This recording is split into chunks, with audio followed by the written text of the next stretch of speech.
Pemirsa, Pertamina resmi menyesuaikan harga bahan bakar minyak atau BBM non-subsidi mulai 10 Juni 2026.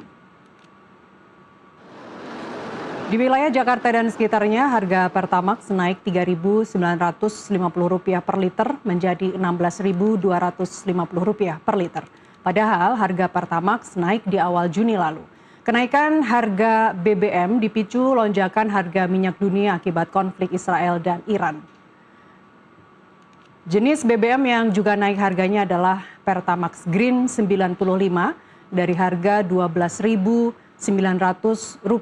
Sejak Rabu kemarin harganya menjadi Rp17.000 per liter. Sementara itu Pertamax Turbo, Dex Lite, dan Pertamina Dex harganya tetap. Kenaikan harga Pertamax diprediksi memberatkan penggunanya dan bisa menyebabkan mereka beralih menggunakan BBM bersubsidi atau Pertalite yang harganya tetap.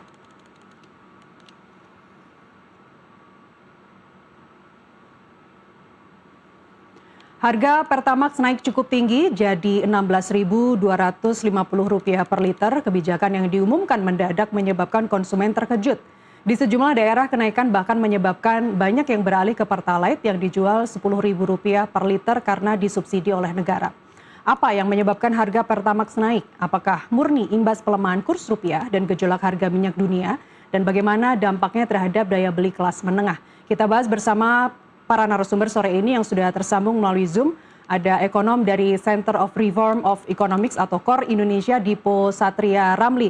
Selamat sore Mas Dipo, terima kasih sudah bergabung di NTV Prime. Sore Mbak Nasiti. Iya, sejatinya kita juga sudah mengundang dari pihak dari Patra Niaga dan Kementerian SDM tapi tidak berbalas. Jadi kita akan membahas ini secara lebih utuh, secara komprehensif, Mas Dipo. Langsung saja pertanyaan-pertanyaan saya, kalau kita bicara timing memang tidak akan pernah tepat ya untuk bicara kenaikan harga, apalagi ini BBM begitu. Tapi Anda melihat kenapa kenaikannya langsung dinaikkan 30%? Ya, itu yang memang bikin kaget ya. Kenaikan ini memang sangat-sangat berdampak, apalagi memang kenaikannya cukup tinggi ya, 30% plus gitu untuk RON 92 dan 95. Dan saya rasa ini memang ada dua alasan dilakukan, karena memang rupiah yang terus melemah. Gimana pun juga kita membeli minyak itu dengan harga dolar. Lalu juga kedua mungkin memang karena harga minyak sendiri masih tinggi. Yeah. Walaupun sudah di bawah $100 per barel, saat ini tetap di kisaran 80-90. Dan kalau kita ingat dulu memang di APBN kita budget itu hanya $70. Yeah. Jadi ini tetap di atas budgetan anggaran kita. Gitu. Nah, kenapa ini dilakukan begitu cepat? Memang karena kita belum ada adjustment semenjak perang Iran itu dimulai. Jadi selama ini memang ditahan di Pertamina, dan saya rasa Pertamina pun sudah mulai berat menahan shock ini, gitu. Jadi pada sekarang, tapi ini masanya jadi berpindah kan, Mbak Nasiti. Tadi shocknya diterima di Pertamina atau di APBN melalui fiskal, tapi sekarang dia pindah ke pom bensin gitu shocknya. Tadi yang kena itu laporan keuangan Pertamina, sekarang yang kena adalah dompet masyarakat, begitu Mbak Nasiti. Oke, tadi kalau Anda sebutkan harga minyak sebenarnya juga sudah turun, apakah memang satu-satunya pelemahan rupiah, dan ini seharusnya menjawab Pertamina Patra Niaga, Mas Dipo, tapi Anda bisa membantu untuk menjelaskan komponen apa saja yang membuat harganya melonjak sebegitu tinggi, sampai 30% lebih? Ya, saya rasa ini memang masih ada semacam panik ya di pasar mengenai cadangan minyak ini. Jadi kita perlu tahu juga, misalnya hari ini perang Iran berakhir. Ya. Kalau perang Iran berakhir hari ini, harga minyak tidak akan langsung turun ke 60 atau $70. Harga minyak akan tetap tinggi. Kenapa? Karena memang dari sisi kapasitas itu sudah maksimal dari pengiriman dan transportasi, dari shippingnya, dan ada backlog gitu. Jadi nggak semena-mena dengan perang Iran berakhir, itu langsung harga bisa turun. Jadi harga itu kayak di kita sendiri, kita perkirakan itu mungkin bisa 9 bulan sampai 12 bulan. Misalnya setelah perang berakhir, harga baru normal lagi kembali. Misalnya Selat Hormuz dibuka. Gitu. Jadi saya rasa ini memang cukup berat di Pertamina gitu. Tapi saya rasa sih kalau dari sisi pemerintah ini masalah trade off aja ya, apa yang dia korbankan gitu dari sisi anggaran. Ya. Bahkan para pengamat hubungan internasional sampai memprediksi kalaupun perang Iran saat ini berakhir, 2 tahun masa penyesuaian itu adalah masa yang paling cepat begitu. Betul. Mas Dipo, bagaimana Anda membaca dampak kenaikan ini misalnya nantinya terhadap inflasi umum? sekedar tambahan 0 sekian persen atau ada banyak efek rambatan yang perlu serius diantisipasi mulai dari sekarang? Ya, jadi kalau kita melihat kepada indikator makro, memang dampaknya itu kecil. Kita sudah menghitung itu angkanya memang cuma 0,1% terhadap inflasi.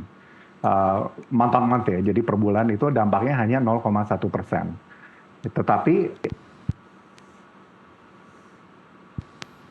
Mas Dipo, mohon maaf, audio Anda hilang ya, suaranya.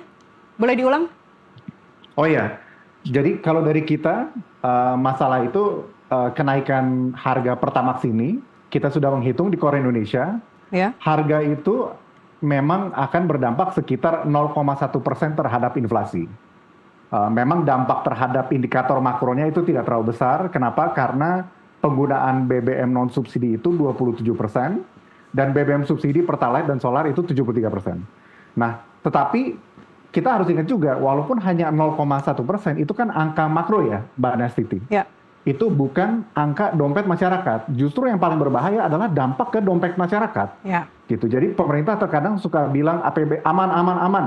Tapi maksud dia aman adalah APBN, bukan dompet masyarakat. Nah, kenaikan harga si BBM non subsidi ini mungkin dampaknya tidak dirasakan oleh di level indikator makro.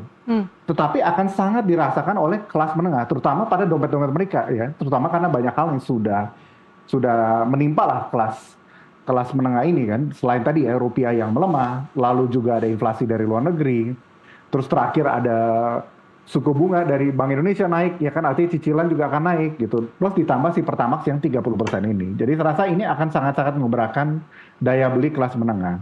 Kalau daya beli kelas menengah menurun, ya kan, karena kenaikan tadi harga tersebut ya, jadi rupiah, inflasi dari luar negeri, suku bunga yang naik, dan juga Pertamax, artinya apa? Daya belinya turun. Ketika daya beli turun, belanjanya jadi minimal, Mbak. Ekonomi kita secara tidak langsung mengecil, gitu.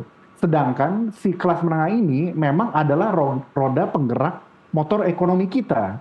Kalau kita lihat di angka-angka PDB misalnya di awal tahun ya, kan kita angka ekonomi cukup bagus ya, di 5,6%. Kalau kita lihat lagi, kita zoom in lagi, itu didrive oleh konsumsi rumah tangga, ada itu 5,2%. Tapi kalau kita zoom lagi, 5,2% itu apa? Yang mendrive konsumsi rumah tangga sebesar 5,2% adalah kelas menengah dan menengah atas.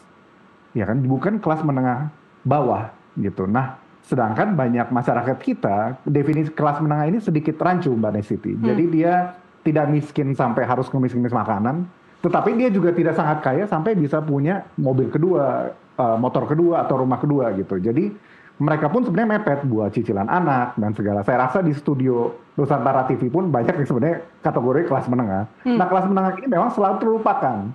Nah, di semua gonjang-ganjing ekonomi ini, memang saya rasa kelas menengah ini dikorbankan, ya kan, untuk membayar ambisi dari pemerintah.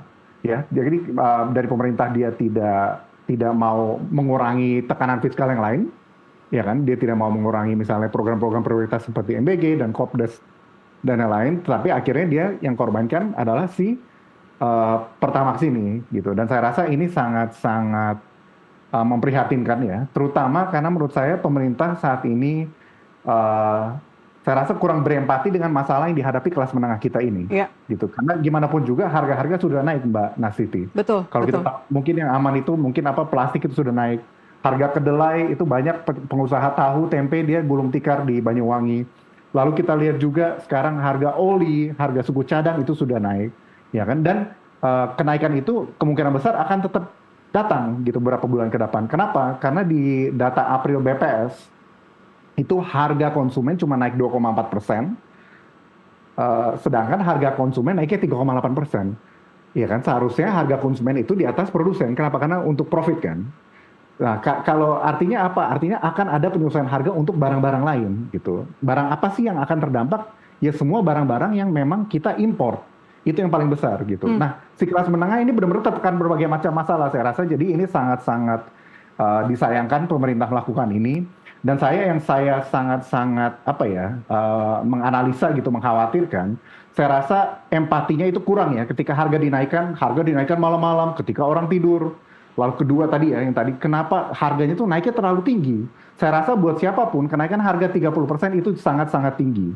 Ya kan, lalu juga saya baca tadi ada dari Pak Doni ya, Danantara CEO-nya, dia bilang masa orang yang kaya ditanggung sama masyarakat bawah, ya kan? Itu kan seakan-akan kayak oh ya udah emang kita korbanin, padahal kan yang bayar itu bukan masyarakat bawah, sebenarnya itu fiskal, ya kan? Ini jadi pertanyaan masa sih yang dikorbanin adalah masyarakat menengah, bukan program-program prioritas tersebut, begitu Mbak Nastiti, Ya, soalnya panjang. Anda juga apa yang Anda soroti termasuk juga komunikasi pemerintah atau Pertamina dalam hal ini kepada publik, karena kalau kita lihat di pemberitaan NTV Prime tadi juga sudah ada beberapa vox pop dari masyarakat yang mengaku bangun tidur lihat handphone tiba-tiba sudah tahu bahwa harga Pertamax sudah naik. Anda sejauh apa Anda menilai selama ini terutama untuk kenaikan harga BBM ternyata komunikasinya tidak seperti yang diharapkan? Iya, jadi itu terlihat sekali kurangnya empati dari pemerintah dalam menaikkan ini. Pertama, naiknya memang ini sangat-sangat tinggi, 30%. Lalu kedua, kenapa harus malam-malam? Ya, tadi yang Mbak bilang, jadi bangun tidur, kaget, kok harga Pertamax naik? Ya kan, kita perlu ingat juga ya, jadi yang memakai Pertamax ini nggak 100% semuanya orang kaya. Banyak tukang Gojek sebenarnya pakai Pertamax. Gitu, karena mungkin kualitasnya lebih baik dan berbagai macam hal. Jadi saya rasa ini ada ketidakpekaan pemerintah terhadap kenaikan ini. Kenapa harus malam-malam? Apakah alasannya? Lalu saya mau quote lagi ya tadi ya, si Pak Doni itu dia bilang, masa orang kaya yang ditanggung oleh masyarakat bawah? Ya kan, harusnya ini harga pasar aja, harusnya terima aja. Dan saya rasa ini kurang baik karena menunjukkan bahwa mereka tidak peduli dengan kelas menengah. Baik, tadi Anda juga menyebut kelompok terdampak ya, kelompok kelas menengah. Kalau saya mengutip Mandiri Institute, itu kan ada calon kelas menengah ke atas atau upper aspiring middle class dengan pengeluaran bulanannya 1,6 hingga 2,25 juta per kapita, dan ada kelas menengah ke bawah atau lower middle class yang pengeluaran bulanannya 2,25 hingga 5,45 juta per kapita. Porsi belanja BBM dalam hal ini tercatat 20%, kalau ini berdasar catatan di 2025.